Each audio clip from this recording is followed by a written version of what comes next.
nombre de la mesa ejecutiva y los médicos convocantes de la novena Convención Médica Nacional, les damos la bienvenida a todos. La idea es hacer una parte informativa lo más breve posible. Dejaremos después las presentaciones para los que quieran. Y lo más importante que queremos es que sea una discusión intensa y fundamentalmente cada uno exponiendo sus fundamentos dentro de una fraternidad y tolerancia total. Bueno, para comenzar, vamos a solicitarle a la profesora Belloso, que todos ustedes conocen, que es la directora de la Escuela de Graduados, a efectos de que comience la actividad de la mañana.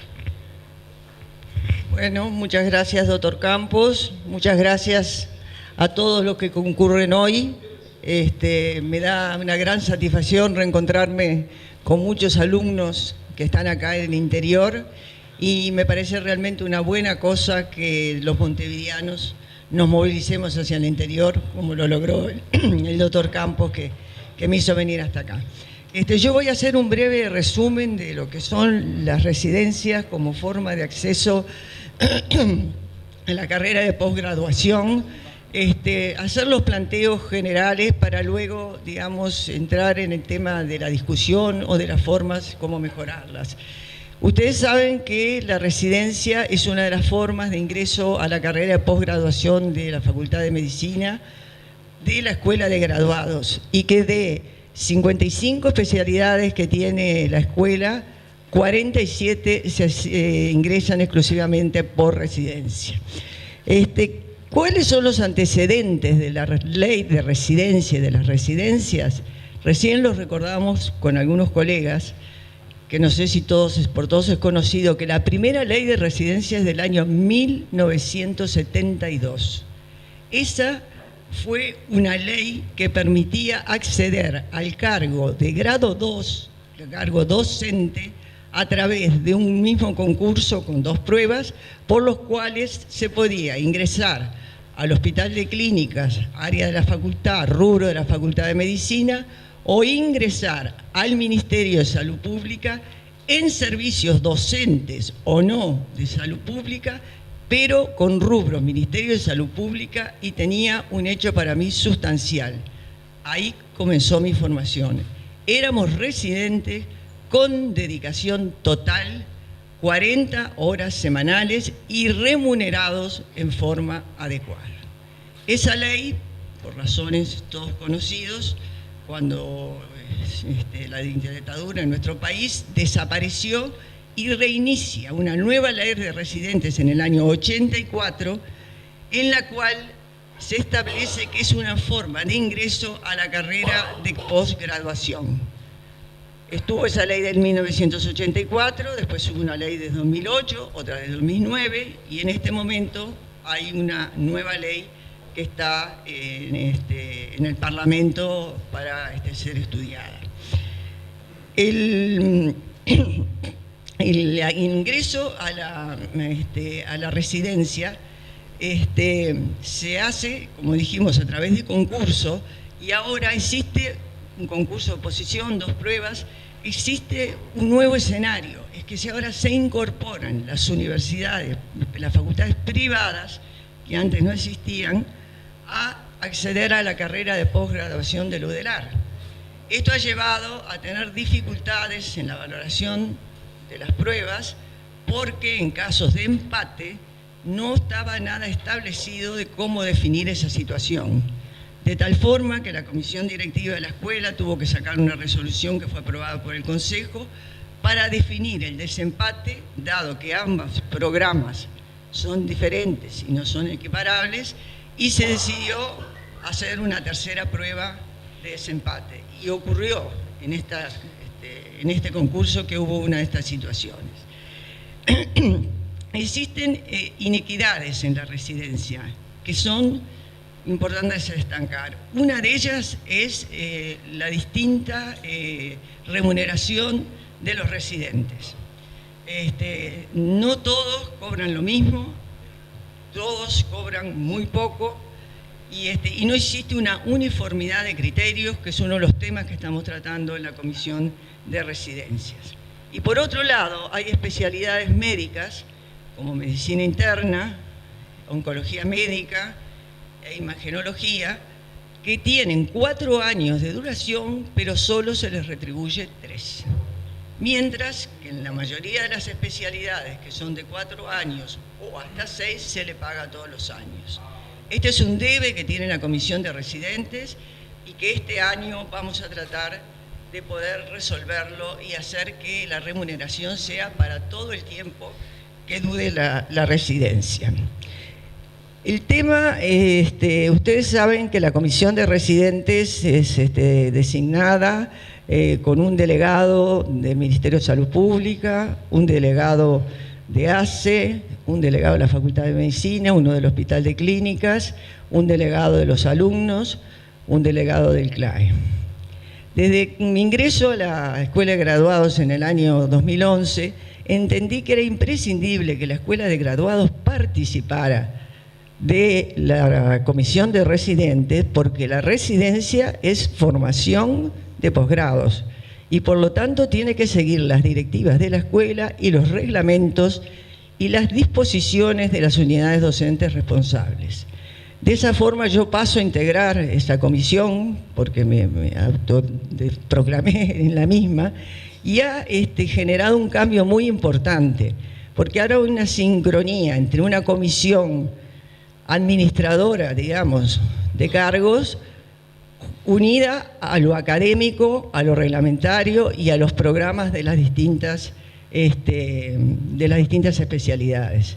Y es así que la distribución de cargos, que surge de la Comisión de Residentes, se hace en base fundamentalmente a lo que la escuela obtiene de respuesta de las distintas unidades responsables. Es decir, nosotros todos los años, en el mes de marzo, a las distintas especialidades, las áreas docentes, enviamos una nota solicitando la capacidad formativa que tienen de formar residentes y aquellos que forman posgrados conversionales. Es decir, que ya dejó de ser un lugar donde se solicitaban cargos por necesidades asistenciales, sino que ahora se está involucrado la parte académica fuertemente. Yo siempre insisto que el residente es un alumno de la escuela, tiene que estar siempre tutorizado, no puede ejercer su especialidad porque no es especialista y sí puede hacer su cargo asistencial porque es médico y la facultad le otorgó el título. La comisión está integrada en la forma que le dije. El presidente de la comisión tiene doble voto actualmente. En los años que estoy en la comisión nunca surgió ninguna decisión que fuera necesaria establecer una votación. Siempre las cosas se tomaron en discusión o en consenso y nunca hubo problema en eso. Y bueno, yo quiero decir 2 palabras breves de que saben que ahora hay una nueva ley, que es un anteproyecto de ley que está en el Parlamento. Esa nueva ley tiene virtudes y tiene defectos. Yo voy a señalar lo que entiendo que son virtudes o lo que son fortalezas, que a mi entender, la primera es que no hay límite de recibido para poder presentarse a la residencia. Eso que hace contemplar la feminización de nuestra carrera para que no haya el apuro o los límites para poder hacer un posgrado.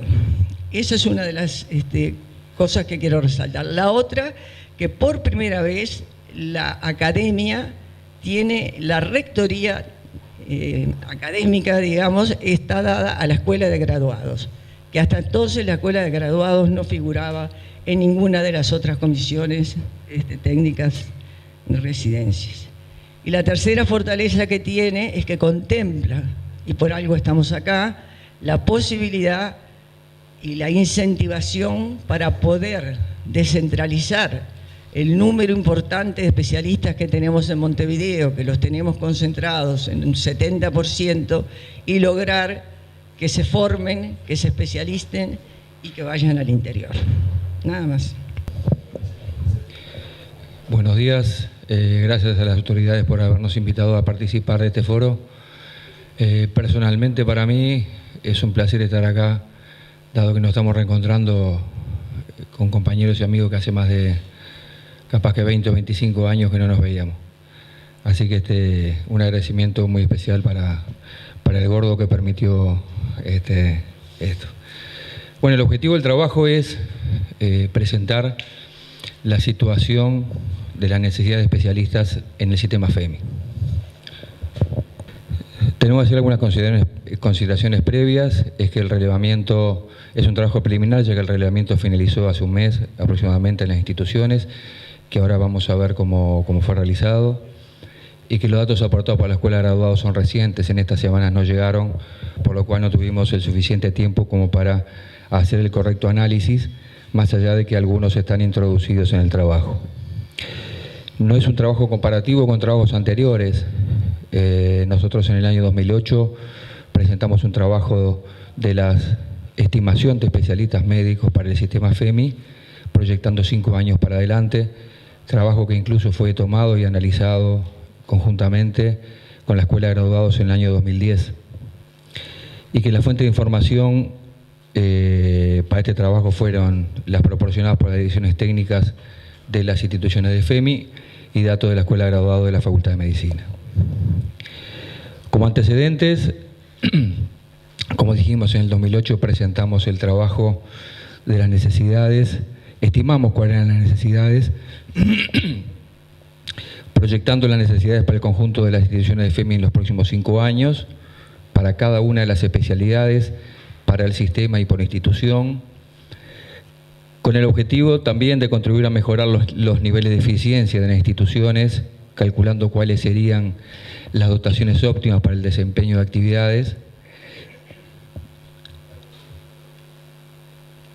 y con un tercer objetivo, generando información útil para la toma de decisiones de los organismos responsables en la formación de recursos humanos en salud.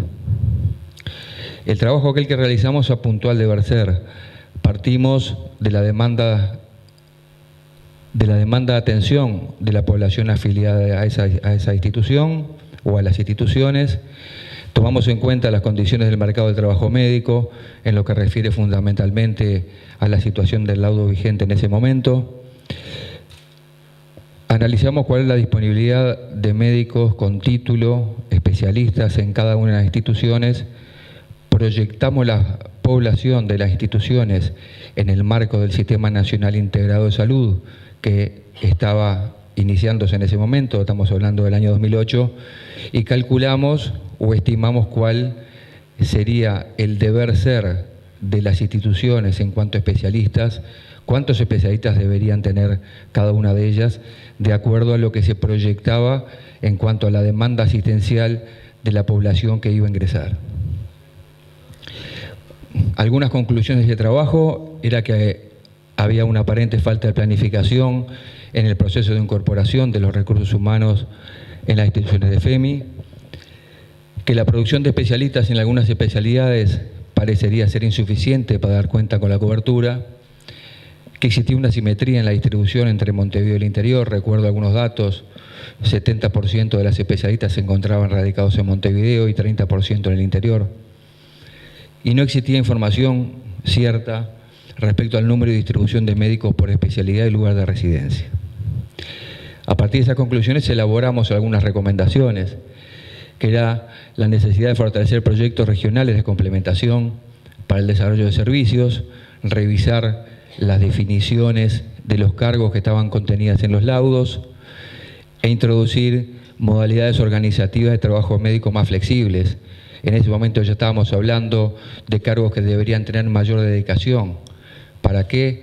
Para tratar de, con menor cantidad de recursos humanos, poder dar cobertura a la demanda asistencial. Y nos hacíamos la pregunta si no era la FEMI o las instituciones de FEMI quienes podían ser formadoras de sus propios recursos. El trabajo actual, 2014,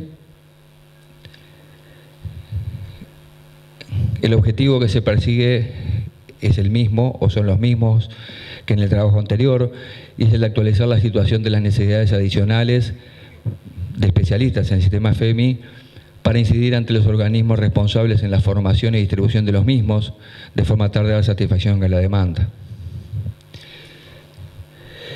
La metodología que empleamos, si mostramos diversas perspectivas de análisis y metodologías posibles, tomamos la tercera. Recién acabamos de decir que en el trabajo que realizamos en el año 2008, la metodología partió desde el deber ser. Esta metodología parte desde la perspectiva de los prestadores de atención, o sea, las necesidades reales que hoy las instituciones de FEMI tienen, de acuerdo a un análisis de nivel de la utilización de los servicios o la demanda de atención. Como dijimos, de la perspectiva de los prestadores, y para ello hicimos un relevamiento a las direcciones técnicas de las instituciones de FEMI, en el entendido que son las direcciones técnicas quienes tienen el conocimiento del comportamiento de la demanda, de acuerdo a los datos históricos. Ya llevamos 6 años de iniciado el Sistema Nacional Integrado de Salud, y que no se proyecta un crecimiento significativo de las poblaciones que se encuentran afiliadas a las instituciones. Y eso está avalado no solamente por lo que resta de los grupos a incorporarse a la ley, sino que de los datos reales de los movimientos que surgen en el corralito en todos los febreros. Enviamos un listado de las especialidades de la Escuela de Graduados para que los directores técnicos hicieran el análisis correspondiente y nos devolvieran cuáles eran las especialidades en falta. Agrupamos por sistema y regiones de FEMI, y por último hicimos una comparación entre la demanda del sistema FEMI y la producción de la Escuela de Graduados. En cuanto a los resultados, y acá vamos a bajar un poco la charla y vamos a dejar un rato la placa puesta, esas son las especialidades que demanda el sistema FEMI en su globalidad. Un total de 503 especialistas distribuidos de la forma que está presentado en esta placa. El deber ser del año 2008, si bien no es comparativo, estamos hablando entre 750 especialistas, era lo que estimamos nosotros en ese momento que demandaría el sistema para poder funcionar correctamente. Lo agrupamos por región. Esas son las especialidades en falta en la región norte.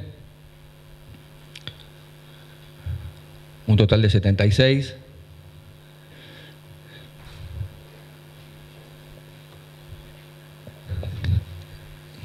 Esta es en la región al sur.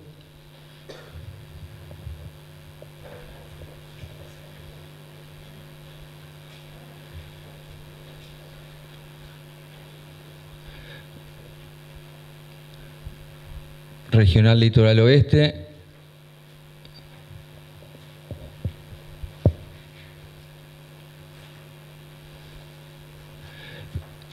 Y Regional Este.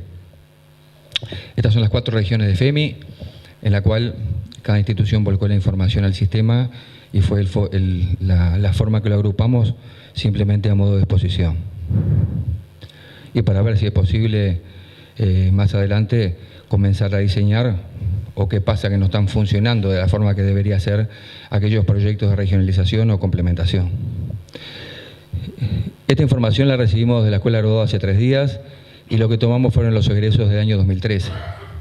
Lo que hicimos fue la misma placa que teníamos, que poníamos la demanda del sistema FEMI en su conjunto, lo que le agregamos una columna que son los egresos del año 2013 de la Escuela de Graduados, de acuerdo a la información que recibimos, y establecimos una tercera columna, que es la brecha que existe entre las necesidades del sistema y la producción de la Escuela de Graduados. Resaltamos con rojo aquellas especialidades negativas, o sea que la demanda del sistema es mayor que la producción por parte de la Escuela de Graduados. Estamos hablando de demanda del sistema FEMI y estamos hablando de producción de la Escuela de Graduados para todo el país. En verde destacamos cuando las necesidades o lo que produce la Escuela de Graduados es superior a lo que demanda el sistema FEMI, y en amarillo no sabemos si corresponde a que no tenemos datos o que en el año 2013 no hubo ningún egreso. Como verán, solamente para el sistema FEMI es bastante deficitaria la salida de especialistas de la Escuela de Graduados para dar cobertura. En cuanto a conclusiones y comentarios, estableciendo como supuestos válidos que los especialistas egresados previo al año 2013 fueron ya absorbidos por el sistema, se encuentran trabajando, y que no existe hoy en el Uruguay ociosidad en el trabajo médico,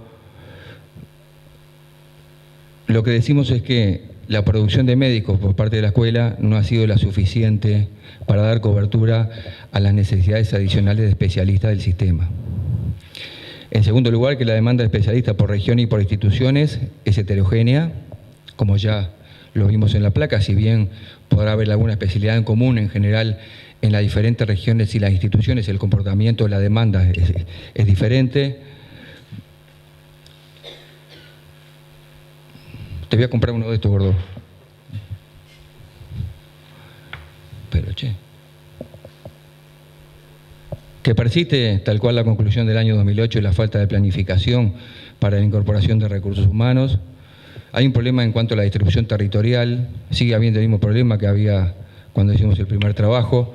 Ha habido un aumento de las subespecialidades, con el cual hay mayor demanda en algunas especialidades de especialistas, y la tecnología y usuarios, y la tecnología también ha venido incrementándose y necesitando más especialistas para su funcionamiento, y la propia demanda, el propio usuario también utiliza más los servicios. La información disponible para el estudio sigue siendo escasa o no disponible, desconocemos cuál es la situación de Montevideo. Las soluciones planteadas en el marco de los proyectos de complementación o regionalización no han operado ni podrán operar satisfactoriamente, fundamentalmente en aquellas especialidades que precisan un sistema de atención presencial permanente, que si bien se ha incrementado el sistema de residencias y posgrados en las instituciones de FEMI, el mismo no ha sido homogéneo en las instituciones y no ha contado con suficiente mercado para desarrollarlo. No tenemos médicos, en algunos lugares escasos y en otros que no están interesados en desarrollar posgrados, fundamentalmente por el tema de los viajes. Que entre las especialidades de mayor demanda se encuentran la pediatría, medicina familiar y ginecología, y un poco más alejado de la medicina intensiva, especialidades que se encuentran justamente definidas en el proceso de reforma del trabajo médico para la implantación de los cargos de alta dedicación, y que si bien esta reforma utilizaría menor cantidad de médicos para dar cobertura a la demanda, la escasez actual de los mismos seguramente están lenteciendo el proceso y no sabemos cómo se podrán lograr los objetivos que se plantea. Es un proceso bastante complejo, en el cual la incorporación de cargo de alta dedicación es muy rápida en los próximos 3 años, y por lo menos desde el interior, y sabemos también que Montevideo también es así, porque hemos tenido alguna reunión con dirigentes de instituciones de Montevideo, no hay tiempo suficiente como para incorporar cargos tal cual está explicitado en el cronograma. Las recomendaciones de FEMI, seguimos con aquella pregunta que veníamos del año 2008, ¿la FEMI puede formar sus propios recursos? Entendemos que sí, entendemos que las instituciones se deben acreditar ante la Escuela de Graduados para ser formadora de recursos humanos y en forma complementaria y no sustitutiva a las cátedras. En ningún momento se plantea que las instituciones de FEMI sean sustitutas a la academia. Y eso determina una inversión, necesita una inversión para el reclutamiento de profesionales, reclutamiento de recursos humanos, para la inclusión de las instituciones en la profesión académica, y que sin duda va a redundar en una mejora de la calidad asistencial. Muchas gracias. Siguiendo las presentaciones, vamos a hablar un poquito, pasame la para acá. Este, yo no soy muy vaquero de esto. Pasame el sistema antiguo, pasame vos. Primero creo, hay gente joven y eso. Primero saber que una convención médica, voy a tratar de hacer un resumen muy rápido. Los médicos cada 10, 15 años nos reunimos a efecto de discutir problemas que surgen en ese momento. Y ahí se forma una convención médica. En general la convención médica, alguien tiene la iniciativa, en este caso fue el Sindicato Médico Uruguay que tuvo la iniciativa, con un tema importante que es la calidad. Y bueno, y después la propia convención forma sus autoridades y comienza a funcionar en forma autónoma. Adelante. Primero, creo que una cosa, uno se va quedando un poco veterano y se pone un poco exquisito con las definiciones y las cosas. Primero, definir calidad, porque es probable que acá varios piensen de manera diferente qué es calidad. Primero, calidad es algo subjetivo, por eso tiene múltiples definiciones. De varias maneras, es propiedad conjunta, propiedad inherente a una persona, cosa que permite apreciarla con respecto a la restante de la especie, superioridad de excelencia del usuario, satisfacer expectativa. Entonces nosotros me parece que tenemos que definir que cuando hablamos de calidad en asistencia médica, ¿qué es lo que estamos hablando? La siguiente. ¿Qué es? Es normalizar los procesos, es decir, normalizarlo, o no, nosotros usamos la palabra que no está en el diccionario, normatizar, en realidad es normalizar los procesos, hacerlos, esos procesos que tengan seguridad, que sean eficaces, es decir, que lleguen al objetivo planteado, que sean eficientes en el menor costo, tanto recursos humanos como recursos materiales, con resultados adecuados, que se puedan poder reproducir, ¿verdad?, en un tiempo y en un lugar. Es decir, que el tema temporal, el tema lugar es importante. La misma calidad no puede ser definida, yo qué sé, en Chicago, en Salto o en Buenos Aires. Además, el tiempo, no es lo mismo la calidad hoy en el 2014 que lo que va a ser en el 2020 o 2030. Y en relación que a un estándar, tenemos un estándar que nos fijamos en cada lugar y vamos buscando ese estándar. Estos son los elementos que podríamos definir y que subrayamos ahí, que son los elementos más importantes para definir lo que estamos hablando cuando hablamos de calidad. Adelante. Bueno, primera cosa que creo que, y que capaz que es uno de los problemas importantes que tiene todo esto que estamos discutiendo, que las especialidades médicas son muchas y son muy heterogéneas. Y es probable que en esa heterogeneidad tengamos que delimitar principios básicos y después cada una de las especialidades va a tener que definir, ya en el tema de recertificación como en el tema que nos atañe ahora en la mañana, con respecto a su residencia y cómo lo va a formar. Pero creo, por lo menos esto es personal, que hay principios básicos que uno tiene que tener adelante. Uno, que tenemos que dar primero ver cuál es la necesidad de la gente. Muchas veces en la universidad, y hemos hablado en este ámbito, que alguna persona no puede estudiar porque no tiene recursos, como que el ser universitario es un trabajo. Yo lo que pienso es que la universidad debe estar hacia lo que precisa la gente. En una sociedad todos somos importantes. Nosotros somos profesionales, hay otros que son obreros, otros que son militares, pero somos diferentes en la función que cumplimos, no en la persona, ni tampoco en el valor que tiene cada uno de nosotros en la sociedad. Además, la otra cosa que es importante, ¿dónde asistir a la gente? Lo más cerca de su entorno. No es fácil tener que trasladarse al exterior o a diferentes lugares cuando tu familia, todos tus quereres quedan lejos de vos. Segunda cosa, es importante que el médico tenga una buena praxis. Acá hay muchos cirujanos que ayer me tomaron el pelo, que seguramente va a ser el foro en el cual estamos más cirujanos, porque bueno, por motivos obvios que lo invitamos a todos los amigos que hemos trabajado mucho tiempo juntos. ¿Qué quiere decir una buena praxis del médico? No es lo mismo que un cirujano opere 20 enfermos o que 20 enfermos sea operado cada uno por un mismo cirujano. Así que tenemos que ver cuál es la realidad y cuál es la praxis, ya sea hablando de cirujanos, ya sea hablando de hemodinamista, etcétera, etcétera. Y tercero, creo que el profesional tiene que tener una adecuada remuneración profesional. Primero, que tenemos vida media, y algunos todavía, con todo el desastre que hemos hecho en nuestra vida, todavía se nos ha alargado bastante. Segundo, ver las necesidades básicas que uno tiene como familia y como profesional. Un profesional tiene que no puede estar pensando en cómo llega a fin de mes, porque si no, no puede dedicarse a pensar en el enfermo.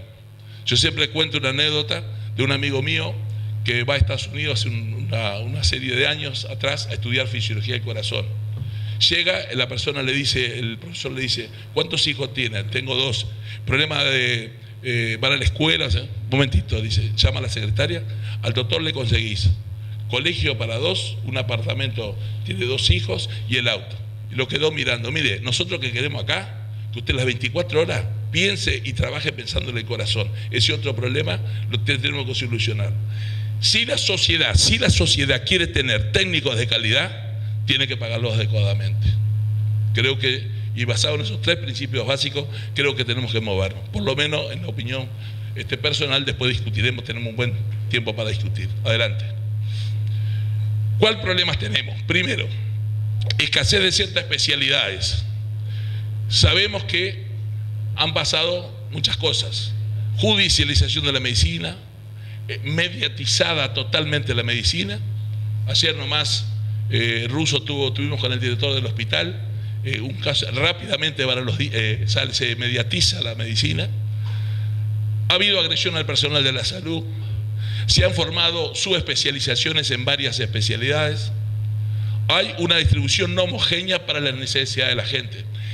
Esto que estoy hablando no es solo en el Uruguay, capaz que sea, como dicen, mal de todos, consuelo de tontos. Esto, si uno revisa la bibliografía, esto acontece en todos lados. Las generaciones actuales, sobre todo hoy, los que estamos de alguna manera en lugares de decisión, que somos, por ejemplo, yo, un boomer boy, que fuimos los que nacimos inmediatamente de tirar la bomba atómica, la generación Y, que son los que están entrando al trabajo ahora, son diferentes de nosotros en su manera de ser, de pensar, en su manera de motivarse, y por lo tanto nosotros, a su vez, los que somos mayores, y sobre todo acá hay mucha gente que toma decisiones, tiene que pensar que esos jóvenes son diferentes a la generación que son ellos. Y un público mucho más exigente, un público que está en la inmediatez. Nadie le interesa comer una buena comida francesa, sino lo que quiere comer una hamburguesa allá. Y eso que se tramite a la salud. Adelante.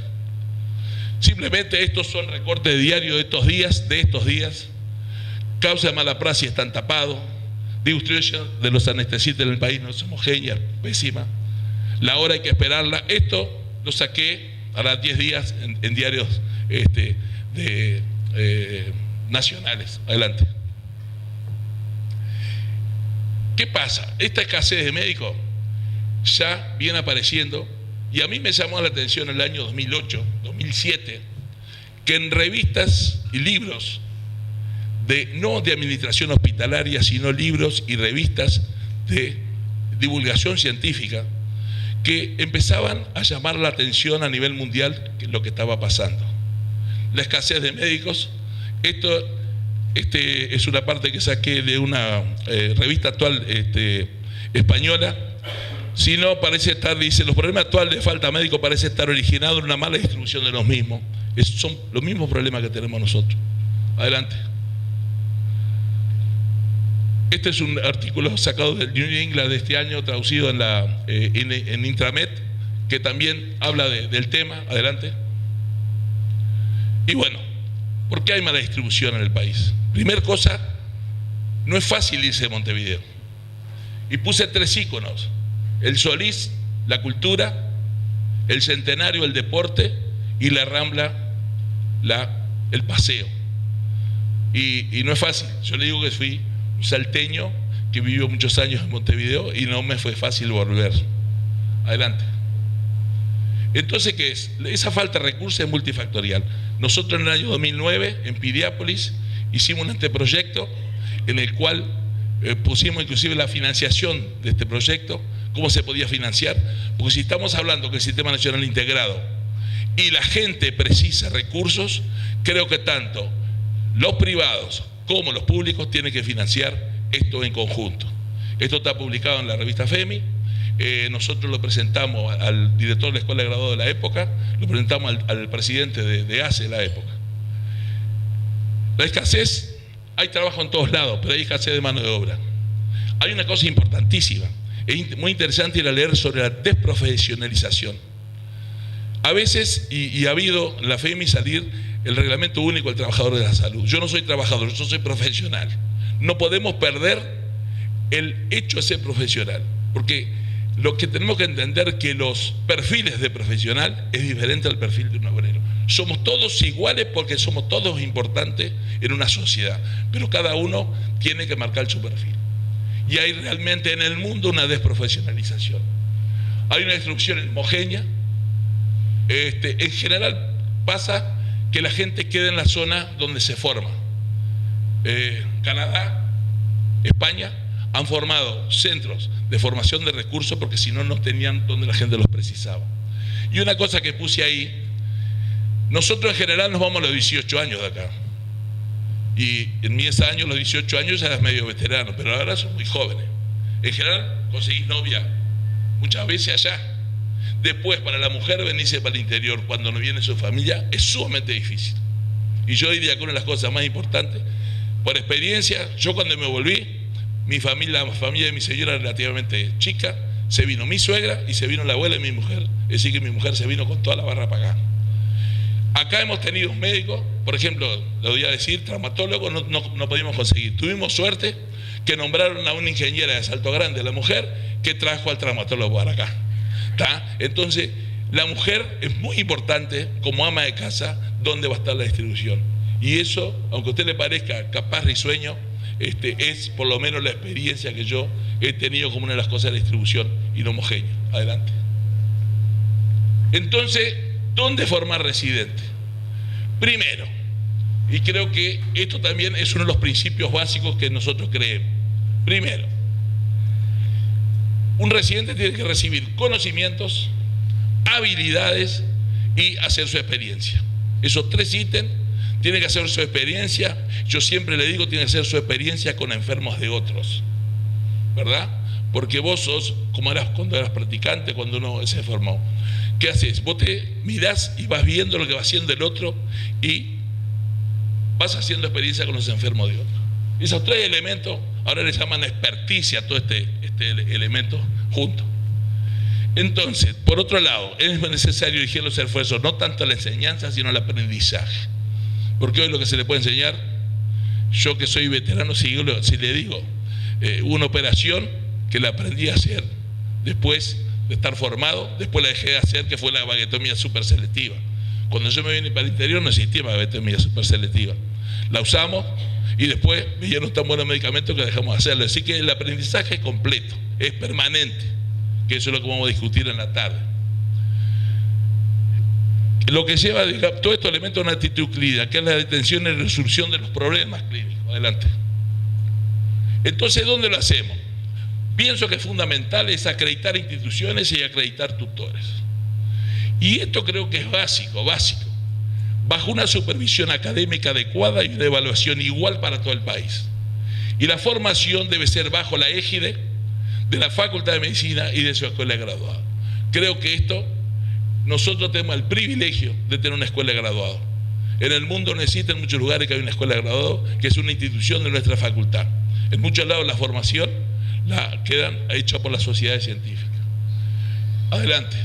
Y por lo tanto, creo que es importante, cuando se forma un recurso no debe brindar dudas de dónde se formó y por qué se formó, porque están formados en forma igual en todos lados. Adelante.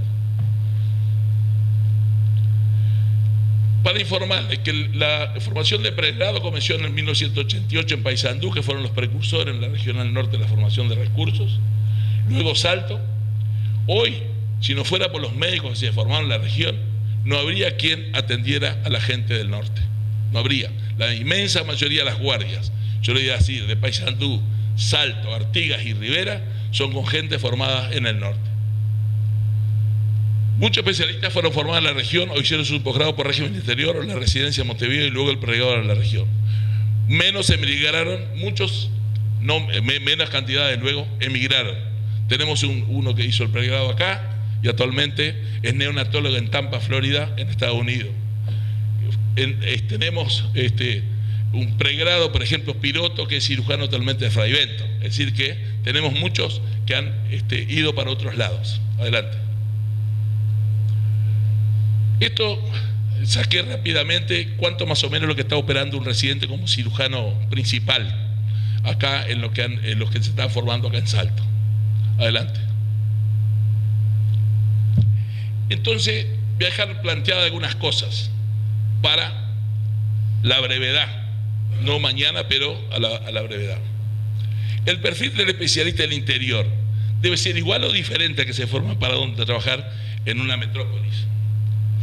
El cirujano rural, que es el nombre que se está usando en todo el mundo, yo le pongo metropolitano porque si no, acá el rural está muy asociado a la bota y a la espuela.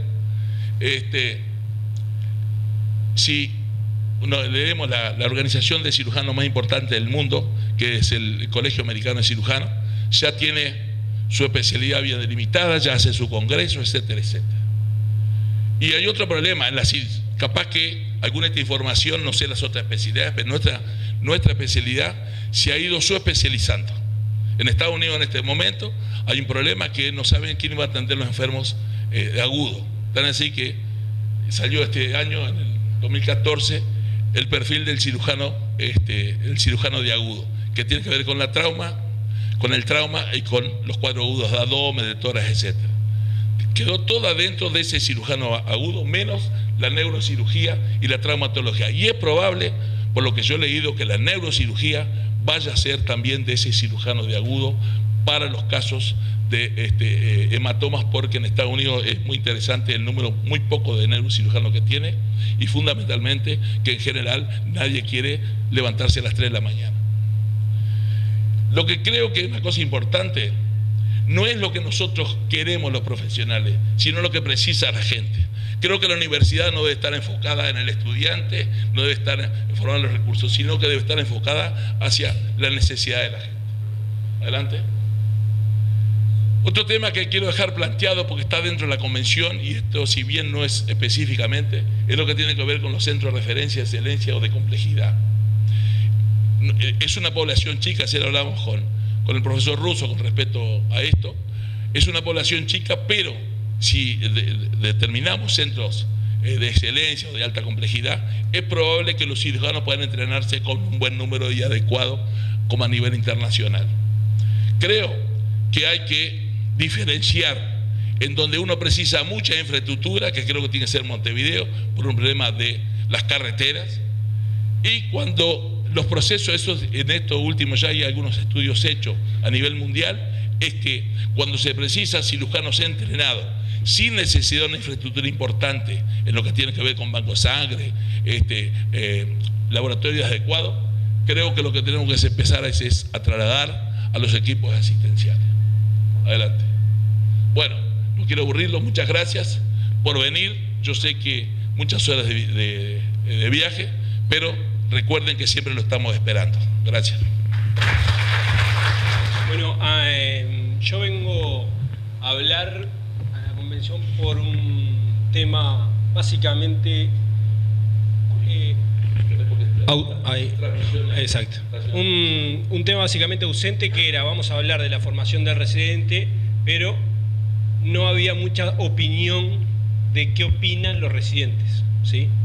Entonces estamos hablando de personas, adultos, en los cuales nosotros en realidad no tenemos muy claro cuál es la opinión de ellos sobre los planes que nosotros estamos definiendo. Y esto va a ser una presentación bien corta y está referido a un trabajo que nosotros ya presentamos en el Departamento Básico de Cirugía, ya presentó en la Sociedad de Cirugía, como es todo quirúrgico, ¿no? El Departamento Básico de Cirugía, para los que no conocen la forma de funcionar, el departamento tiene una prueba semanal, todo durante todo el año, por lo tanto son 36, si no me equivoco más. Una vez por semana todos los residentes tienen que hacer una prueba escrita, todos los R1 y todos los R2. Por lo tanto nosotros analizamos la evolución de cada residente durante su primer año y su segundo año con una prueba. Y siguiente. ¿Sí? Siguiente. En el curso nos dimos cuenta que empezó a aparecer un mayor número de pruebas perdidas. Era algo que nos empezó a preocupar, y año a año empezamos a ver que los R1 y los R2, porque los R1 podían mantener pruebas perdidas, pero los R2 mantenían pruebas perdidas, y empezó a aparecer un segundo fenómeno, que era un mayor porcentaje de reprobación del curso. Quien reprueba el curso tiene que esperar 2 años, tiene que esperar todo un año lectivo para empezar el curso de nuevo. Por lo tanto, para salvarlo tiene que ser 2 años, y era algo que nos preocupaba. Entonces empezamos a analizar cuáles eran las causas. Siguiente.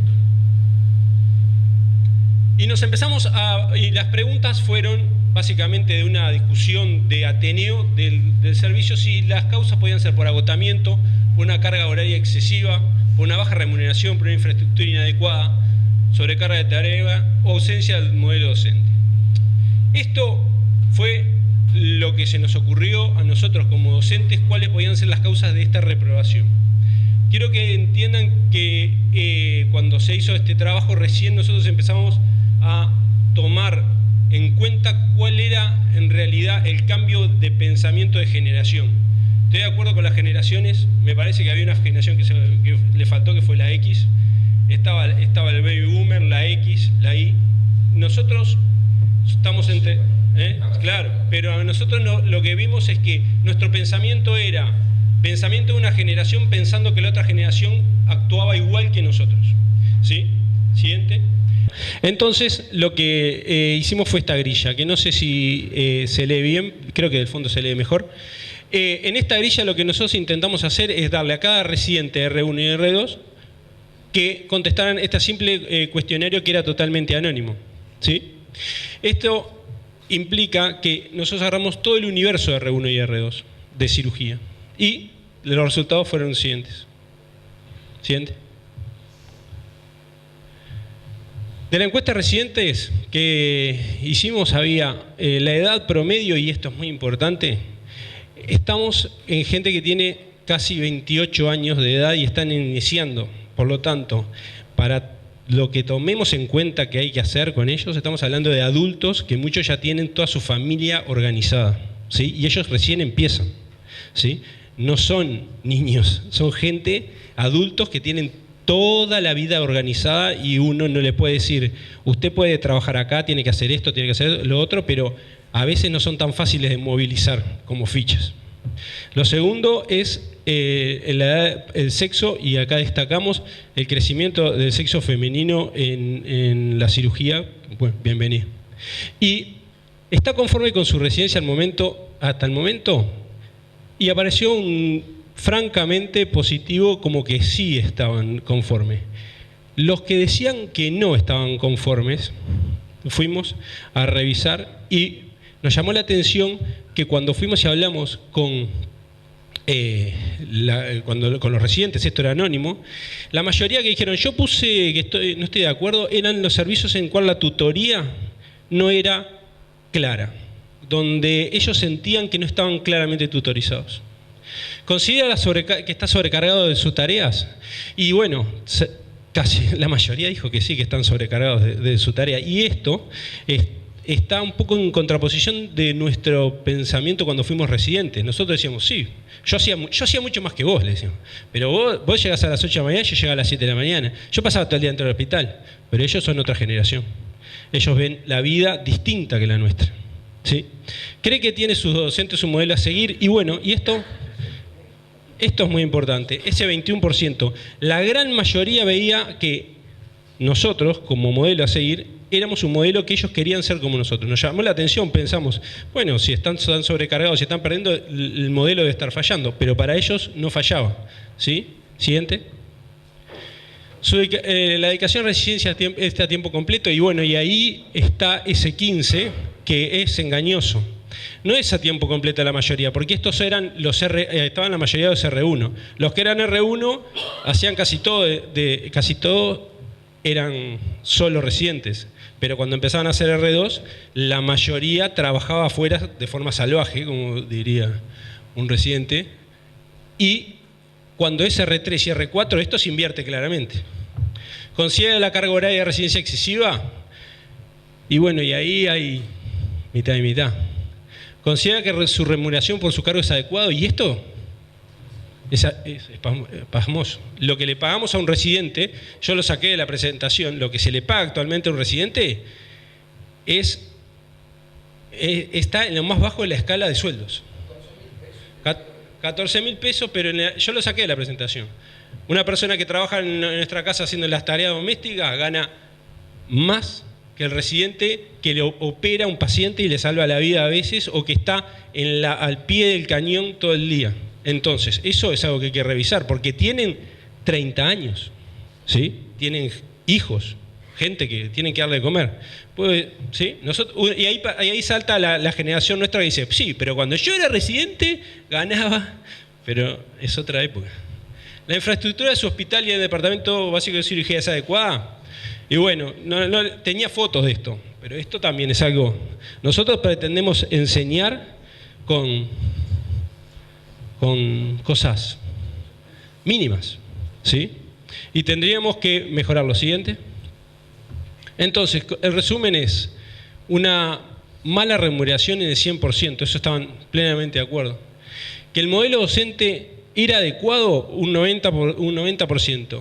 Y cuando hicimos esta presentación, se pararon dos residentes del mismo hospital a decir, yo no estoy de acuerdo, para mí el modelo docente es malo, ¿sí? Y ese hospital era un hospital donde la tutorización era anárquica. Entonces, repito esto, el modelo docente es bueno siempre y cuando haya un tutor y siempre ellos sientan a alguien a quien seguir. La conformidad con la estructura era de un 80%, la infraestructura mala claramente, la sobrecarga horaria de un 70% y el full time, ese 60% ya dijimos que era eso. Siguiente. Entonces, yo quería destacar que lo que hagamos, la forma que modifiquemos la residencia, lo que se haga, necesitamos mantener el rol de mentor docente, pero eso va a requerir que la infraestructura mantenga un rol docente. Quiere decir, no podemos formar residentes fuera, creo que Campos ya lo ha dicho, de una estructura docente universitaria, académica, porque los residentes, en los lugares donde ya está así, el residente lo empieza a sentir enseguida. No es una mano de obra barata. Este residente no es una persona que está para tapar el agujero. ¿Sí? Siguiente. Entonces, tendríamos que tener una residencia medida. ¿Sí? Lo que piensan los residentes, esto es un flash de lo único que tenemos. Con Malena empezamos a buscar y no hay mucha opinión de lo que opinan los residentes de cirugía. El modelo docente es fundamental. Mejorar la remuneración y la infraestructura es necesario ya. ¿Entiende? Gracias. Nos acompañan acá, yo voy a ser de moderador, tienen suerte así no hablo, y nos acompañan los doctores, a mi izquierda Lanza, a mi derecha el doctor Novoa, que son los coordinadores de este grupo 2, en lo que tiene que ver con recursos humanos de calidad. Así que por lo tanto está abierta la lista de oradores. Levanten la mano, los vamos anotando y van hablando. Doctor Varela. Buenos días a todos. Yo me alegro igualmente que el doctor Hernández, pero en la contrapartida montevideana de verme con tanta gente conocida de hace muchos años aquí.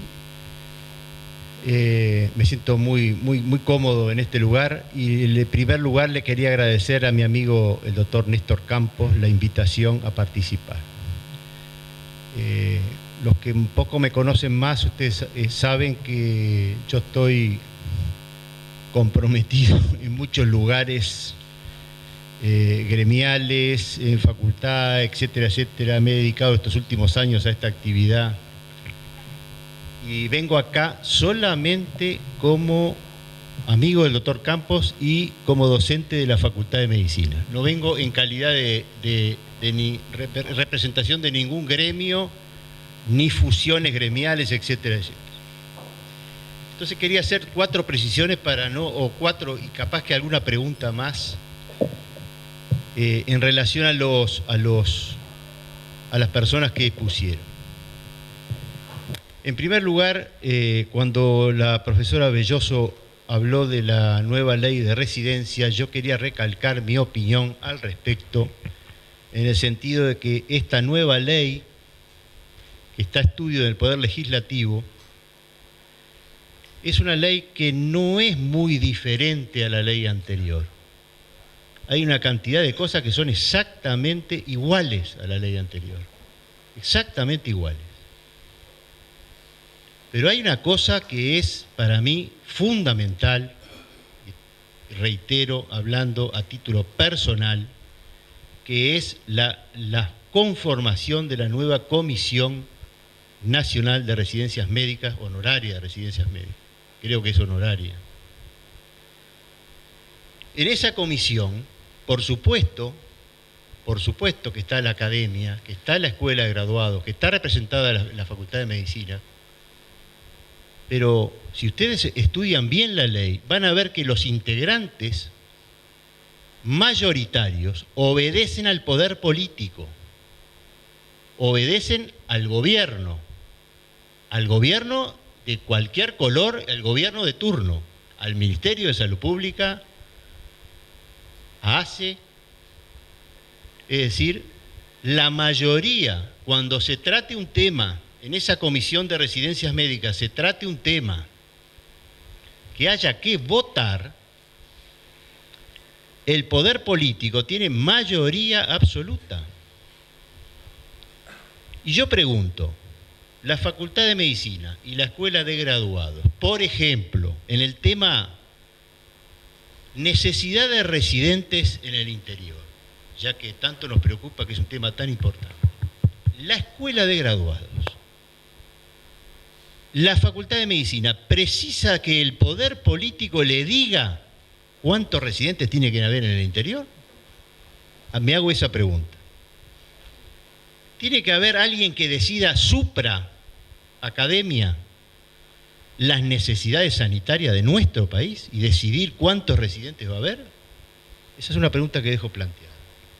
Por lo tanto, circunstancialmente, en el momento en que se votó esta ley en el Consejo de la Facultad de Medicina, circunstancialmente, por ausencia del titular, yo estaba convocado y voté, el doctor Álvaro Danza se ríe, voté en contra del proyecto.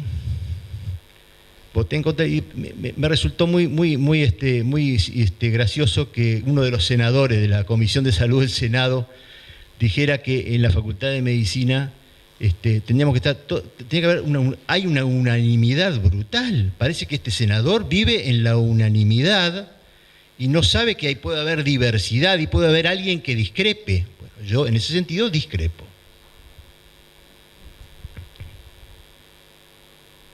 El otro punto que quería hablar es el punto de la remuneración.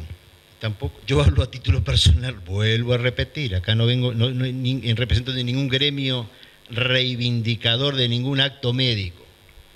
El tema de la remuneración es un tema tabú, que los médicos en el Uruguay nunca nos animamos a hablar.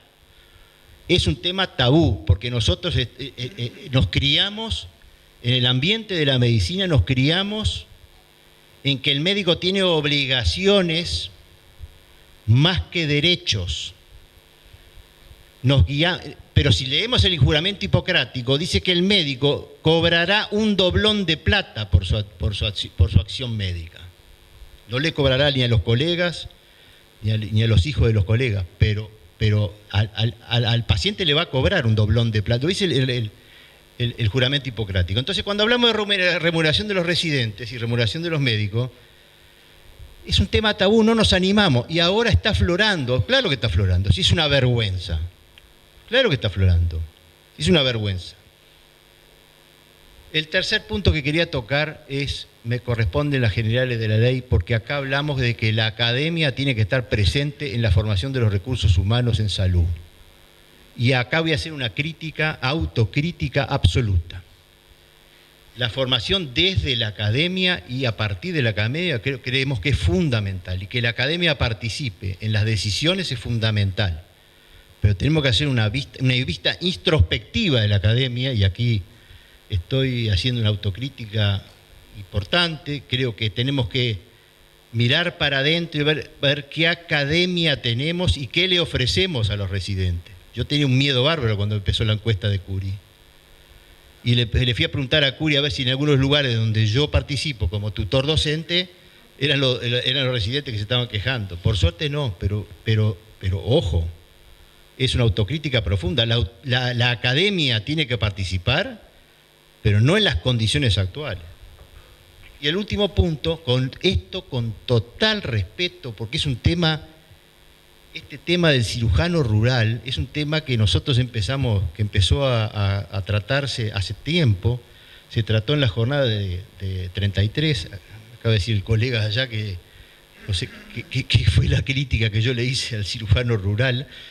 Yo no le hago ninguna crítica al cirujano rural, yo no digo nada del cirujano rural. Yo quisiera preguntarle, acá hay una cantidad de cirujanos y médicos,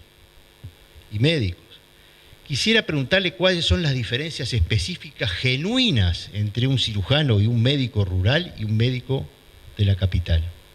¿Cuáles son las diferencias genuinas? Sacando de lado las necesidades imperiosas de especialistas que tienen en el interior, quitando ese problema de lado, porque que yo sepa, en el Uruguay no hay enfermedades tropicales, no hay grandes barreras geográficas, no hay grandes problemas de traslados, y esto lo digo con mucho respeto, con mucho respeto. Yo quisiera saber cuáles las características, quisiera que me lo dijeran, porque además, quisiera que podía responder alguien acá, pero además es un tema que encaramos de la Sociedad de Cirugía, encara este problema. Las próximas jornadas en Fray Bentos van a tratar del problema del cirujano rural, entre comillas, del cirujano del interior. A mí no me gusta decir cirujano rural, cirujano del interior.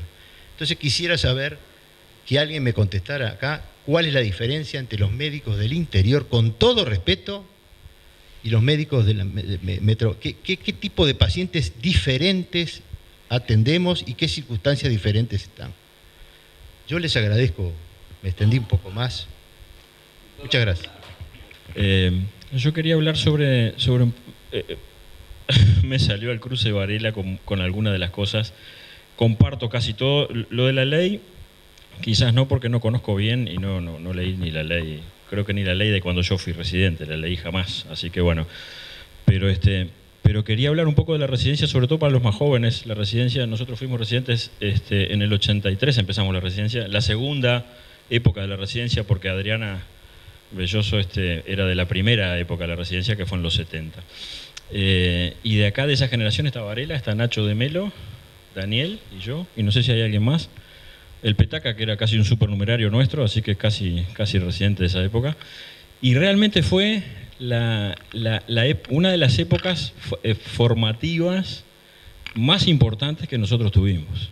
No sé si fue porque coincidió también que fue justo en la salida del gobierno militar, 83, 84, pero había mucha efervescencia, y quizás ese momento político y social también haya contribuido a que nosotros, en gran medida, además de aprender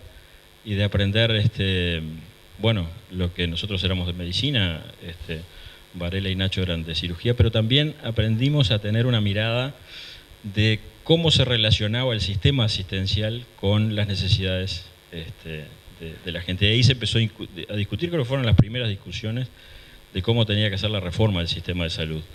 Me acuerdo inclusive en el espacio Guambia, imagínense si seré viejo, una jornada importante que hubo sobre la reforma de la salud. Así que, bueno, para los más jóvenes, que se metan en la residencia, que vale la pena, que van a aprender mucho, seguramente, pero que, como todo, tiene algunas dificultades. Yo estaba repasando y, sobre todo, atendiendo al video. Se habló de generación del baby boom, se habló de la generación X, de la Y, va a venir la Z seguramente, pero la problemática de las residencias, de los residentes, en el fondo sigue siendo la misma, me parece. Casi la misma que en aquella época, hace 30 años. La remuneración, por supuesto, Varela lo mencionaba recién, la remuneración era escasa en ese momento y es escasa ahora, sobre todo para gente en el rango de edades que se mencionó y sobre todo para gente que en ese rango de edades tiene o empieza a formar su familia. Pero hay otra cosa más importante. Si el sistema le pagara bien a los residentes, y esto lo quiero dejar planteado también, la residencia es un cargo a término, 3 o 4 años, dependiendo de... y si fuera de dedicación exclusiva y se le pagara muy bien, que es lo que hay que hacer, ¿qué pasa después? Porque las oportunidades laborales no se centran solo en la residencia. O sea, el residente, muy bien pago, en la mejor residencia, con la mejor formación, termina la residencia y al otro día termina la residencia, ¿qué hace? Esa es una pregunta, porque tampoco hay una continuidad en los cargos y en la formación, me parece. También nos quejábamos en esa época de que nos mandaban a la trinchera, ¿no? A cubrir déficits asistenciales, eso es igual que ahora. O sea que no ha cambiado. Una de las primeras críticas cuando nosotros empezamos es decir, bueno, tiene que hacer policlínica mañana, tiene que hacer policlínica de tarde, guardia de piso, guardia de puerta, pasar la visita, las maniobras invasivas para los de medicina y para los de cirugía, los que operaban, que quedaban no resueltas de mañana, teníamos que hacerla de tarde, de manera que el tema de cubrir déficits asistenciales, eso estaba presente también. De los testimonios, hubieron algunos, inclusive lo que dijo Curi, los números que presentó, se quejaron. Yo tengo la impresión de que se quejaron poco en realidad de las tutorías. Nosotros nos quejamos mucho de las tutorías, porque acá hay otro tema que no se habló, que es el multiempleo de los docentes. Los docentes muchas veces picaban, y debe seguir pasando lo mismo, en los servicios de la facultad o en los servicios asistenciales donde la residencia se desarrolla, y nosotros generalmente andábamos por la nuestra tratando de formarnos como podíamos, y muchas veces nos sentíamos bastante protegidos, sobre todo el primer año naturalmente, y sobre todo en la guardia, que es el punto crítico, ¿no? En casi todos los sistemas, sea público o privado, el punto crítico es la emergencia. Nosotros en la guardia teníamos un médico de salud pública que prácticamente no estaba. Para los que estábamos en el Maciel, todos se acordarán del Copa de Oro. Bueno, había que ir a buscar al médico de guardia muchas veces la Copa de Oro.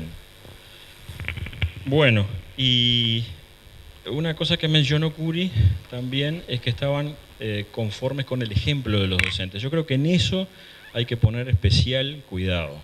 Especial cuidado. Hay un concepto que es el currículum o el mensaje oculto, que es de donde nosotros aprendemos también. Nosotros aprendemos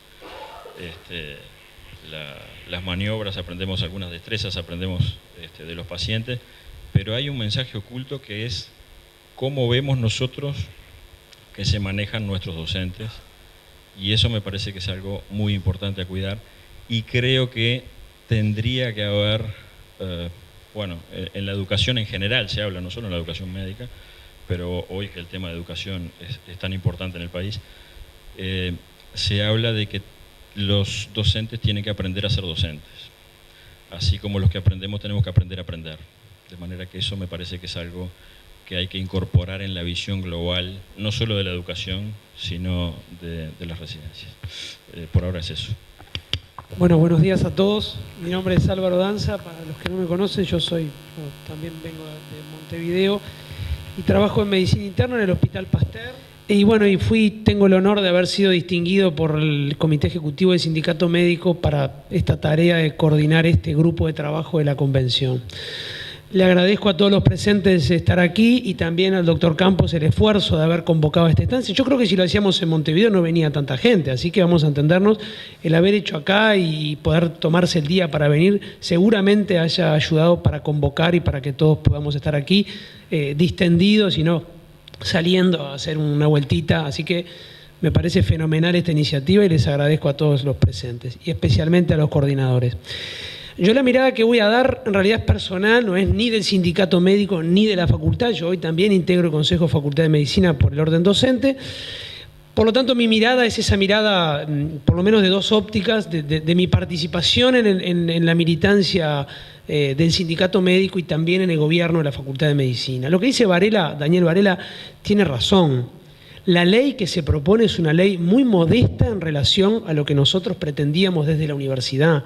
Nosotros queríamos una ley de residencias médicas que generara un programa independiente con sus rubros propios, con su dirección propia técnica y sí con una mirada multiinstitucional de las necesidades, que es bien importante, pero no lo que es hoy, que es yo creo que el artículo 1 o 2 de la ley de residencias, yo siempre lo digo esto porque me parece que pinta lo que es la ley, dice: la Comisión Nacional de Residencias Médicas funcionará en la órbita de la Escuela de Graduados. Ya da una idea de que es una cosa que está ahí en una órbita, es una especie de limbo, pero es así, lo dice textualmente. Yo esto se lo dije representando a la facultad, a las autoridades, pero quedó, está en la órbita, o sea, una cosa que está ahí, orbitando. Y entre la Escuela de Graduados, ACE como principal efector público, las instituciones privadas, el Ministerio como entidad rectora de la salud del país, Entonces, hay un problema desde nuestra mirada, que es que queríamos un programa propio, un inciso presupuestal del presupuesto nacional que fuera administrado de forma independiente, que tuviera una dirección técnica académica, una dirección administrativa y una comisión directiva multiinstitucional donde confluyeran varias miradas. Y que ese programa le pagara los sueldos y supervisara a todo el mundo, no como es hoy, que cada institución le paga el sueldo a cada uno. Porque de esa manera, entre otras cosas, podíamos permitir que la gente fuera rotando por distintos lugares, porque como el que paga es uno solo, no tendríamos el problema que tenemos hoy, que si tenemos un residente en el hospital de clínica, dicen, no, pues si le pago el sueldo acá, que va a ir a rotar al hospital tal o cual del interior, si le pago el sueldo yo.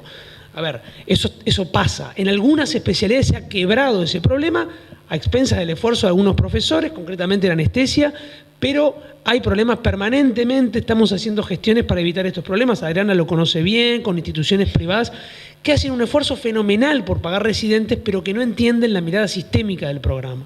O sea que nosotros queríamos mucho más, como dice Varela, y lo que se logró son dos porotitos. Uno, cambiar la Comisión Nacional de Residencias Médicas, que es lo que pasa en todas las leyes. Todas las leyes que se han ido cambiando, el principal cambio que ponen es en el gobierno del programa y nadie pone el énfasis o el acento en la gestión del programa, que es lo que impacta directamente en el trabajo de los residentes. Ese es un problema porque todo el mundo se preocupa a ver si yo tengo uno de acá, otro de allá, y a ver quién está en mayoría y quién está en minoría. Entonces todo el mundo se mata haciendo esa ecuación de si la minoría la tenemos en la facultad, si la mayoría la tiene el ministerio. Entonces termina desvirtuándose lo más importante que es el programa en sí mismo, y tiene razón Varela, lo que se cambió es eso, son 2 de acá, 3 de allá, le dimos la participación a uno a otro, pero no se cambió sustancialmente el programa, o sea que la ley es un cambio casi que cosmético, como dice él. Yo creo que tiene la fortaleza de que se incorpora la dirección académica de la Escuela de Graduados, que antes no estaba, o sea que el programa dice, bueno, la ley dice un artículo propio, dice, bueno, la dirección académica será ejercida por la Escuela de Graduados. Creo que eso es una fortaleza en relación a las leyes previas, pero lejos de ser lo ideal. Lo otro, el tema de las remuneraciones, yo se lo comentaba a Roberto Varela recién, Héctor Telechea, que es este compañero que estuvo en una de las entrevistas, que hoy está haciendo terapia intensiva pediátrica, fue residente de pediatría del Hospital Militar, y él decía una cosa que capaz que a muchos le chocó. Él dijo, bueno, yo creo que 15.000 pesos no está mal, dijo Héctor. Y yo, en realidad, que lo conozco, sé que él primero procede de un origen humilde, o sea que seguramente eso para él realmente fue muy importante. Y segundo, que tiene la concepción de que el país le está pagando para estudiar. Entonces tenemos que ser muy agradecidos quienes hemos percibido el sueldo de residentes de lo que hemos recibido de las arcas públicas para poder formarnos. Por supuesto que no estoy diciendo que 15.000 pesos está bien, 15.000 pesos es una miseria, es un horror. Hay que multiplicarlo por 2 o por 3 el sueldo de los residentes, pero sin perder de vista eso de que es una doble mirada del sistema que lo utiliza, entre comillas, pero que lo necesita el residente para atender a los usuarios, públicos y privados, y también de los residentes, de nosotros, los que nos estamos formando, los compañeros residentes que están recibiendo en las arcas públicas dinero para formarse. O sea que no hay, en mi modesta opinión, no hay que perder de vista eso, porque los dineros proceden de un fondo común. El Estado tampoco va a poder pagarle a todos los residentes que hay 90.000 pesos, vamos a ser claros, no va a haber dinero para eso, y además pagarle a los tutores, y además pagarle al Programa Nacional de Residencias Médicas y tener una dirección técnica, porque nadie pretende que la dirección técnica del programa de residencia sea gratis, porque todos los que van hoy ahí a la Comisión Nacional van todos gratis, un par de horitas, un rato va uno, otro rato va otro, un día falta otro porque le salió la consulta. Entonces se pretende que eso se profesionalice y que por lo tanto se pague, y todo sale del mismo fondo del Estado, y que las instituciones al fin y al cabo terminan invirtiendo al Estado para que invierta. Por tanto, hay que mejorar el salario, no tengo duda, pero con esa mirada, en mi modesta opinión, mirada de sistema y de que es una inversión pública que se está haciendo. Yo creo que las 3 nudos gordianos están en el aumento de la dedicación. Tiene que aumentar la dedicación, para mí, indiscutiblemente en el primer y segundo año la dedicación tiene que ser exclusiva al programa. Y segundo, lo salarial. Y tercero, la falta de rotación y la falta de poder mirar por los distintos lugares del interior y de Montevideo las realidades que son bien distintas. Los que trabajamos en instituciones públicas y privadas sabemos que los pacientes son distintos, la posibilidad de estudio son distintos, la realidad son completamente distintas, y yo creo que los muchachos se deberían formar tomando esas fortalezas y debilidades de cada sector. En las tutorías hay un gran componente personal. La Escuela de Graduados de la Facultad de Medicina no tenemos infraestructura para hacer la superintendencia del Programa Nacional de Residencias Médicas. No tenemos infraestructura. No creo que la tengamos, por más que la hayamos pedido. Podemos tener 2, 3, 4 personas si alguien nos dona plata, porque la verdad, si no, no. Pero no tenemos posibilidad real de hacer una superintendencia. Tenemos posibilidad real de emitir pautas y confiar en la gente, en que la gente realmente pongan el corazón y la cabeza en ser tutores. Si vos tenés un residente y en el momento que va a hacer la vía te vas para tu casa, no podés ser tutor. Por más que te paguen el oro y el moro y por más que tengas un soldado ahí de la escuela de graduados, no. Tenés que tener el sentido común, el corazón de decir, bueno, me voy a quedar hasta que termine la vía y después voy a hablar con los familiares, después voy a ver lo que escriben la historia y después me voy para mi casa. Y si no, no puedo tener residentes. Entonces, eso no lo va a supervisar nunca la Escuela de Graduados, ni en el mejor Sistema Nacional Integrado de Salud, ni en el mejor programa, ni en Estados Unidos, ni en Canadá, ni en ninguna parte. Todos los programas necesitan un componente, que no sé qué porcentaje, porque no lo puedo cuantificar yo ni nadie, de ponerle el corazón a la tutoría de esto, de quien reciba residentes y quien asuma la posibilidad de ser tutor. Bueno, yo en primer lugar quiero agradecer, ¿verdad?, el hecho de estar hoy aquí, en que realmente se piense en que el interior existe, en que comencemos a transitar por un camino que el país es uno solo, porque yo siempre cuando hablo con la gente de Montevideo le digo, el país no va a progresar si vos pensás que los del interior somos diferentes. No, tenemos gestiones diferentes para hacer, pero somos médicos salidos de la misma facultad que los de Montevideo. Entonces hay un problema en ese caminar, en ese accionar, o cómo somos vistos desde Montevideo.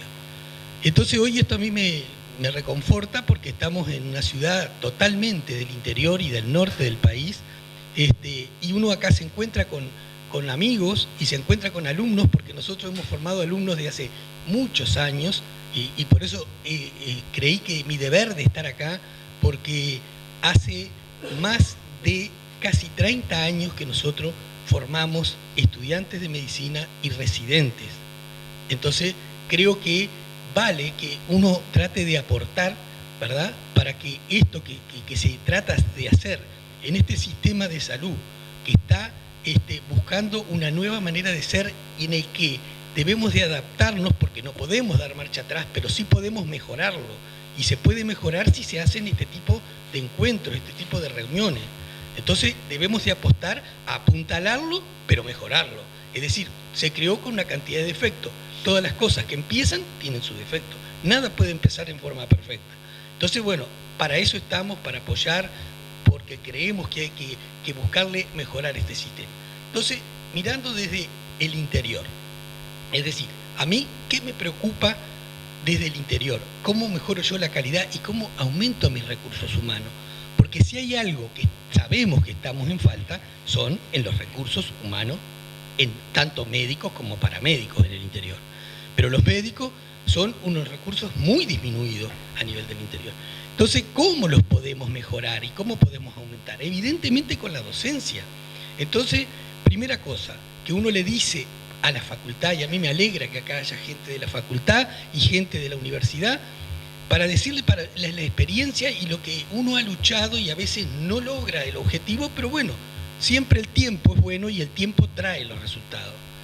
Entonces, en Paysandú, gracias a una gran persona que tuvimos, ¿verdad?, y que la evoco, que es el doctor Fernando Gurgel, que fue el abanderado de llevar al interior la docencia y la educación, porque si vos querés mejorar, mejorás con educación y mejorás teniendo la universidad adentro de tu servicio. Él llevó en el año 81 por primera vez el curso del Ciclipa al hospital de Paysandú. Fue como una prueba, se hizo un año, funcionó muy bien y después de ahí volvió todo para Montevideo. Entonces, posteriormente seguimos luchando y a partir del año 1986 voy a hablar en lo que me refiere a ginecología se forma, se autoriza al servicio de Paysandú a formar residentes. Entonces, ¿qué pasó con esos residentes que hemos formado? Fue lo más maravilloso que nos puede haber pasado. Y formar estudiantes de medicina. Y ahí tuvimos el primer choque con la facultad. Ustedes saben que se determina que vayan los estudiantes al interior, pero aquí que teníamos pocos estudiantes. Entonces nosotros queríamos tener más estudiantes. Entonces fuimos a la facultad, hablamos con el decano y le dijimos, nosotros necesitamos más estudiantes porque armamos un cuerpo docente y tenemos 5 o 6 estudiantes. Maravilloso.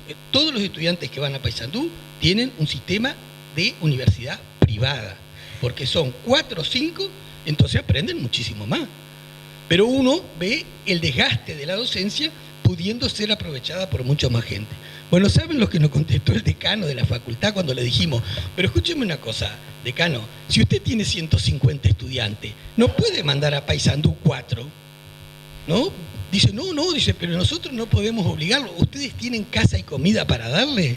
Y yo le dije, doctor, los estudiantes del interior que vienen a Montevideo, cuando llegan a Montevideo, ¿le dan casa y comida para que estén en Montevideo? No, están lejos de su familia y son de recursos económicos bajos. ¿Cómo nosotros le vamos a dar casa y comida si cuando nosotros vinimos acá no nos dan casa y comida? Eso no puede ser motivo. El problema es que siempre hay los roces y los costos políticos. Ese es el problema. Porque lo lógico es que si yo tengo 150, diga, bueno, 50 van para el Pereira Rosell, 50 van para el Clínica y 50 van para Paysandú y Salto. O Paysandú, Salto y el otro lugar de Maldonado. Y se hace simplemente por, usted tiene que hacer de acuerdo a las notas que han tenido en el año. Tanto van para acá, tanto van. Y qué bien haría eso, porque eso haría conocer a los estudiantes lo que es el interior. Porque a la gente que le cuesta radicarse en el interior es porque muchas veces no conoce los beneficios que tiene el interior. Es decir, nosotros perdemos cuando salimos de Montevideo, como decía Campo, el estadio, perdemos el Solí, pero ganamos tantas otras cosas en el interior. Mantenemos la cultura porque tenemos cultura, mantenemos el deporte porque tenemos deporte, pero además nuestra familia va a vivir de una manera más diferente. Entonces, si los estudiantes de Ciclipa salieran en un número importante, entonces conocerían el interior y se radicarían más. A nivel de las residencias médicas, ¿qué pasa si vos tenés y vos enseñás y vos formás gente? Te quedás con la gente. ¿Por qué Paysandú, del punto de vista ginecológico, no ha tenido mayores problemas en sus recursos humanos, por más que a pesar de todo eso nos faltan recursos humanos? ¿Por qué? Porque los residentes que pasaron se quedan en Paysandú. Nosotros tenemos ginecólogos en Paysandú, de Florida, de Minas, de Artigas, de Colonia, de cantidad de departamentos. Se han quedado, nosotros como antes formábamos uno por año, ahora gracias a la batalla que hemos dado y que le hemos demostrado que tenemos capacidad para formar y que formamos más de uno por año. O sea que nosotros tenemos más de 35 residentes al que le dimos el posgrado y lo hicieron todo en Paysandú. Y el examen no se lo tomamos nosotros, porque no estamos autorizados a tomar examen. Ustedes pregunten por qué. Pero nosotros no estamos autorizados a tomar examen. Entonces el examen lo dan en Montevideo. Quiere decir que el examen lo dan en otra clínica. Todos han salvado y todos perfectamente bien y se han formado. Y bueno, y nosotros nos hemos quedado con esos 8 o 9 residentes que han mejorado nuestros recursos humanos. Entonces, esa es una forma de aumentarla, teniendo la residencia. Ahora, por supuesto que en el interior sí tenemos cosas diferentes. No que los médicos son diferentes porque salimos todos de la misma facultad y lo voy a repetir hasta el final, porque no somos diferentes, no somos más, pero no somos menos que los de Montevideo. Entonces, el problema que sí tenemos en el interior es que la gestión se hace diferente, que es una realidad diferente. Y esa realidad se hace diferente porque ustedes piensen, ¿cómo hacemos la docencia? la docencia la hacemos prácticamente gratis, porque es imposible que nos nombren un equipo docente. Ustedes saben el equipo docente y los recursos económicos que se asignaron para Paysandú, para formar los estudiantes de medicina, para formar los residentes, y además que tenemos además una carrera que somos el ejemplo del país, en que tenemos una carrera binacional de obstetricia que la compartimos con la Argentina y tenemos 300 estudiantes entre Argentina y Uruguay. Para todo eso, 2 docentes, y después tuvimos 3 docentes, y ni siquiera con el tiempo completo, a tiempo parcial, 8 horas, 10 horas de sueldo. Sueldo nada. O sea que hay que rever esa situación, hay que rever la parte docente, cómo hacemos, cómo lo hemos logrado, porque eso sí, algo que lo ha logrado el equipo, porque tenemos un equipo y porque siempre se le hizo entender a todos los médicos del servicio que lo mejor era tener docencia, porque al servicio la hacía bien. Nuestro servicio tiene Ateneo todas las semanas y quienes dan las clases no van a ser los 2 docentes remunerados, es imposible. Todos dan clase y nadie cobra nada, porque lo entienden que es bueno para el servicio hacer la docencia. Y así nosotros nos hemos despegado. Y este despegamiento se ve en todas las disciplinas, de las diferentes, la cirugía y la obstetricia, y en esa mortalidad perinatal, que es la mejor del país.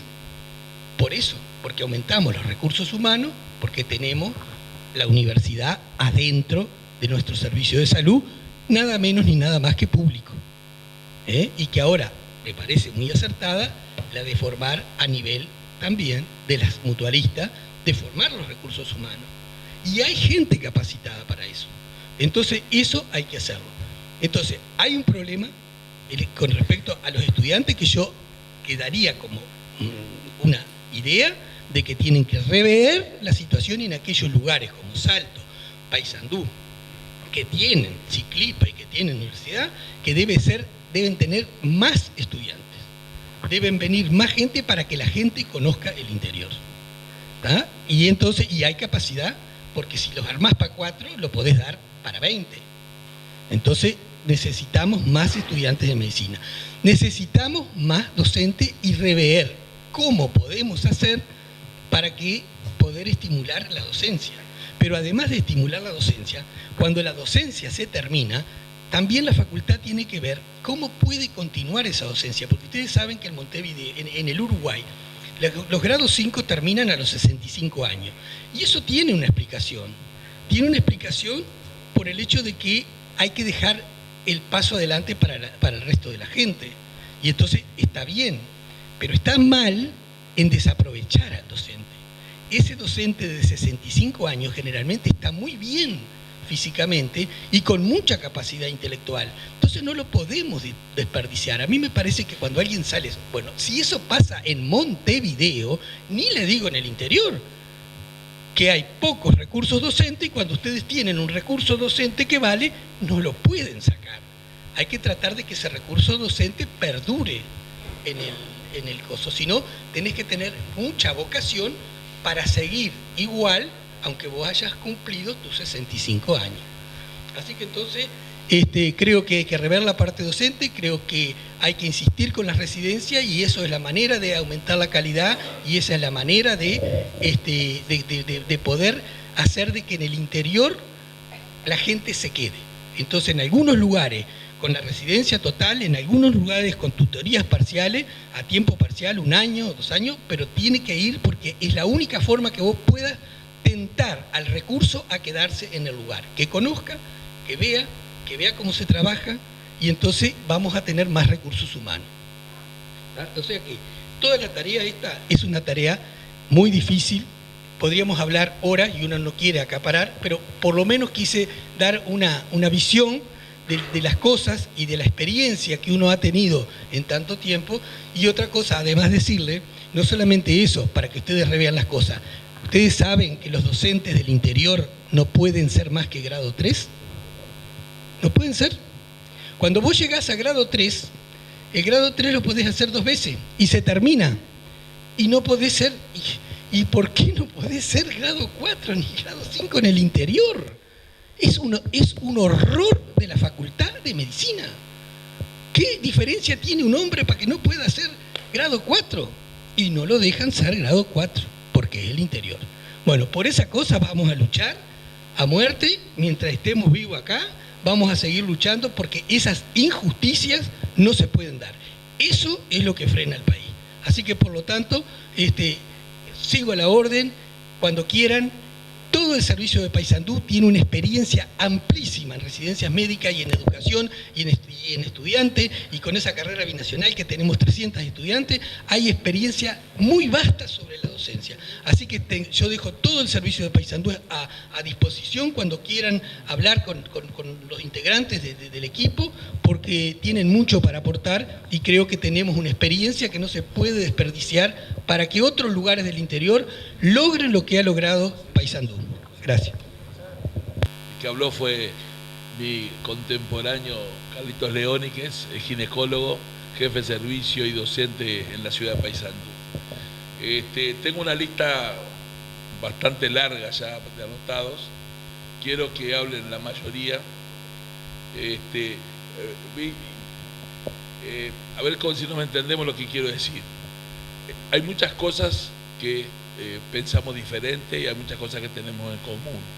Yo pienso que vamos a tratar de ser lo más concreto posible en el mensaje que queremos mandar acá, porque yo no tengo problema porque estoy en Salta, puedo seguir hasta mañana discutiendo, pero tenemos un poco el tiempo acotado. Maquiavelo. Hola. Bueno, buenos días a todos. Ya que dijo el doctor Campo que hay que presentarse, mi nombre es Daniel Maquiavelo, médico internista, ex residente en la misma generación del doctor Altuna, del doctor Varela. Así que, primero que nada, aplaudo la iniciativa y sobre todo saludo a todos los colegas de los cuales ya bastante que no nos veíamos. Escuchando las distintas ponencias me surgieron algunas reflexiones, y son reflexiones en voz alta. Lo primero, que cuando el doctor Hernández presentó las necesidades de especialistas en el interior, yo pensar que si esta encuesta se hubiera hecho hace 10 o 15 años de atrás, probablemente la necesidad de medicina familiar y comunitaria no existiría, porque nadie hablaba de medicina familiar y comunitaria. Y esto, y agradezco que esté, y me parece que debería estar y aún más representada, porque es importante ver cómo se estudia la demanda de especialistas para la población, qué es lo que la gente precisa, y esto va de acuerdo con el sistema de salud que tenemos, con cambios en el paradigma en la salud que se han dado actualmente, donde estamos priorizando mucho más la atención comunitaria, la atención familiar. Por lo tanto, hoy en día el médico familiar o el médico de la comunidad no es más aquel pobre médico, como pasaba en algunas ocasiones, que el médico de medicina general no tenía el reconocimiento social del especialista. Entonces, en cierta medida, creo que a veces cómo se generan las demandas de ciertas especialidades es útil, cambia según las épocas. Yo me acuerdo hasta de algunas propagandas que decían: usted acá venga a esta mutualista porque tiene un médico para cada cosa. Es bueno que usted tenga varios médicos que lo atiendan, y hoy en día eso creo que va contra una buena medicina, ¿tá? El tener un médico para cada cosa, pero nadie ser el médico responsable último de la asistencia del paciente. Ahí se crea cantidad de problemas, los pacientes iban de un lado para otro y los pacientes se formaron en esa manera de reconocer sus necesidades médicas. Si yo tengo hipertensión, me tiene que tratar el cardiólogo; si yo tengo esto, me tiene que tratar el especialista. Y así vagabundeaban por los servicios en una especie de shopping médico, donde iban de un lado a otro. Menos mal que eso está cambiando, y entonces cuando uno ve que hoy en día la medicina familiar y comunitaria está más representada, aplaude eso.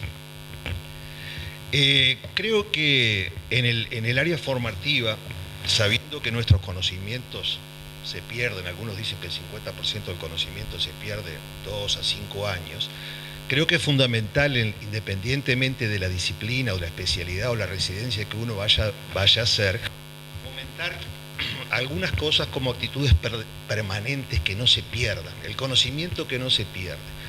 Yo, por ejemplo, recordaba recién hablando con el doctor Torres, que fue mi profesor de clínica médica en el piso 8, que desarrollamos varias iniciativas, éramos muy pujantes en esa época, pero el doctor nos hizo hacer una pasantía en aquel momento e hicimos un curso de metodología en la investigación clínica que le organizaba el CLAE, el CLAP. Me acuerdo que estaba el doctor Martel a cargo, y en lo cual estuvimos 6 meses. Yo creo que fue una experiencia para mí, fue fundamental. A mí me cambió la cabeza, y me refiero a esto porque ahí que aprendimos la investigación clínica, aprendimos a mirar las cosas con otro sesgo, con un ojo crítico, porque creo que a la larga es lo que nos va a servir, porque los conocimientos técnicos, las habilidades que podamos aprender pueden cambiar, pero hay cosas que no cambian, hay cosas que son permanentes, y creo que esas habilidades hay que insistirlas en la residencia para, quizás se me ocurre que a lo mejor las distintas especialidades deberían tener quizás un tronco común de inicio y enseñar ciertas cosas, estas cosas que no cambian, por ejemplo, otra cosa que se me ocurre, las habilidades comunicacionales. Nosotros nos lo enseñaban a interrogar mucho, o sea, era todo, cantidad de cosas que están cambiando y que después en la práctica diaria lo vemos.